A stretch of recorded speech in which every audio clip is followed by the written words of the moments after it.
জামালপুর শহরে স্ত্রীকে হত্যার পর পুরানোর চেষ্টার ঘটনায় আইনজীবী স্বামীকে আটক করেছে পুলিশ। বৃহস্পতিবার দিবাগত রাত 1টার দিকে শহরের দড়িপাড়া এলাকায় এই ঘটনা ঘটে। নিহত স্ত্রীর নাম তাহমিনা আক্তার তানিয়া।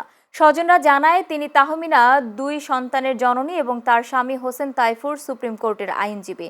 পুলিশ জানায় 15 বছর আগে বিয়ে হওয়া তাহমিনা ও তাইফুরের মধ্যে পারিবারিক কলহ চলে আসছিল। এর জের ধরে রাতে ধারালো অস্ত্রসহ বিভিন্ন জিনিস দিয়ে তাহমিনার উপর হামলা করে হত্যা করে স্বামী তাইফুর। এরপর বিছানায় তাহমিনার মরদেহ রেখে পুড়িয়ে ফেলার চেষ্টা করে। এ সময় প্রতিবেশীরা বিষয়টি বুঝতে পেরে ফায়ার সার্ভিসকে খবর দিলে তারা এসে আগুন নেভায় এবং পুলিশ এসে মরদেহ উদ্ধার করে। পরে স্থানীয়দের সহযোগিতায় অভিযুক্ত স্বামী তাইফুরকে আটক করে পুলিশ। এই ঘটনায় দোষীর দৃষ্টান্তমূলক শাস্তির দাবি জানিয়েছে নিহতের স্বজনেরা।